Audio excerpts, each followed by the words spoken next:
If you own a Quest, your device has just increased by $100 or pounds, depending on where you're from. The Meta gods have just raised the price of a 2-year-old piece of tech, which is unprecedented. But this makes your device more valuable, which, if you own a Quest, is great. But if you were looking to buy one this holiday, then you might be in for a shock.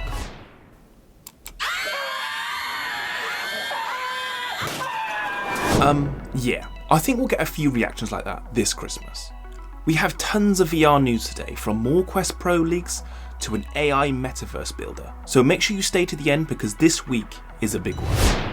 So the price increase. Believe it or not, we've been through a sort of similar situation before with Meta, or formerly Oculus. If you'd just bought the original Quest just before the launch of the Quest 2, you'd have been $100 worse off due to undercutting of the Quest. So while it's a different situation, the same emotions apply, but to a different audience. We are not entirely sure why the price has increased, but I believe it's due to cutbacks at Meta and them trying, in their words, to continue investing in the VR industry. The price is a bummer to a lot of people looking to buy the Quest later this year, but is it still worth it? Absolutely.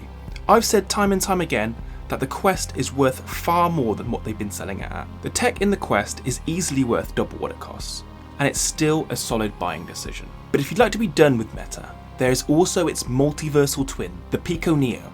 The Pico Neo4 has been spotted out in the open due to the FCC filing, and while not much information is given, the image does show us what looks like some mighty wide lenses.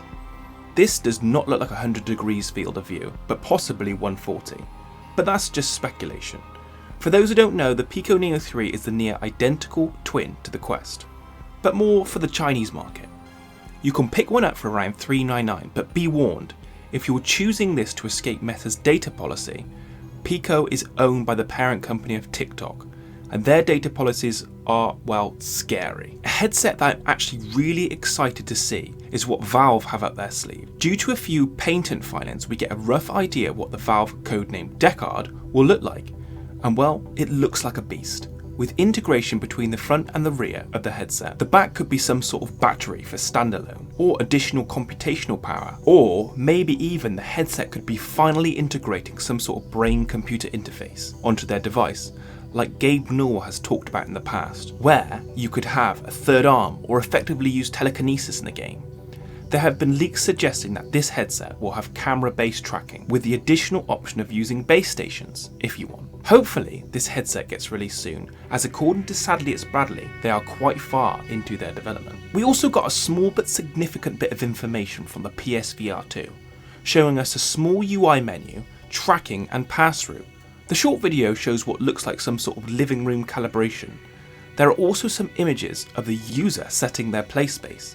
The pass-through looks very similar to the Quest and Pico, and I'm personally looking forward to this headset as it gives us true AAA titles for a VR device, which is a nice shift from the indie titles we've come to love. Speaking of AAA titles, it looks like Ubisoft's Splinter Cell, which was supposed to be exclusively released on Quest, is now officially cancelled. It kind of sucks because Splinter Cell, if done right, could actually be an amazing game for VR. Real stealth missions is something that's incredibly intense in virtual reality, but it does look like Assassin's Creed is still in development. But personally, I would choose Splinter Cell over the two, but that's just me. Now the Quest Pro has resurfaced again, with some more information leaking onto the web about the controllers. They are incredibly complicated, and according to the CAD files, they will feature pressure sensors on the bottom of each controller, so I'm guessing this is for drawing or writing. And they will no longer support replaceable batteries. It looks like the controllers will be fully rechargeable. There is so much technology inside these, such as their own inside-out tracking and processors, that the battery life unfortunately won't be like the Quest 2 controllers.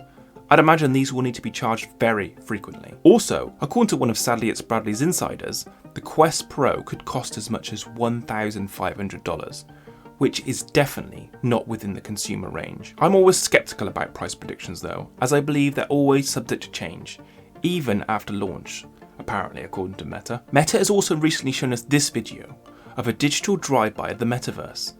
It's sort of questions and answers from the developers at Meta. They talk about Horizon Worlds and what's capable today and what will be tomorrow. The thing that I find incredibly interesting is the idea of an AI that essentially will build you what you ask of it.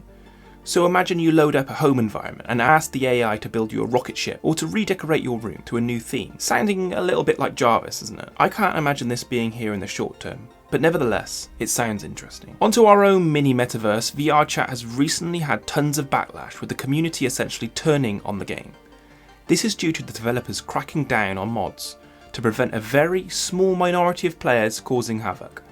Now, this doesn't sound bad on the surface, but when you realise that 90% of the mods on VR chat were completely harmless, and actually enhance the game to make it more playable and enjoyable, you can see why people are not happy. The main reason for the backlash is some mods added accessibility features to make the game accessible to some users, which unfortunately now has left the game in a state where they can't play it. The developers have acknowledged the backlash, and their response was reprioritising, reorganising and changing our internal development roadmap to focus on the feedback you've given us. So hopefully they implement the changes to make this game accessible again. VR chat may not be the future of the metaverse, but if you'd like to know more about Ready Player One's future and Horizon Worlds, click this video here. If you're considering between the Quest and the Quest Pro, I have a video for you here too. If you like the content, please subscribe, and I'll catch you on the next one.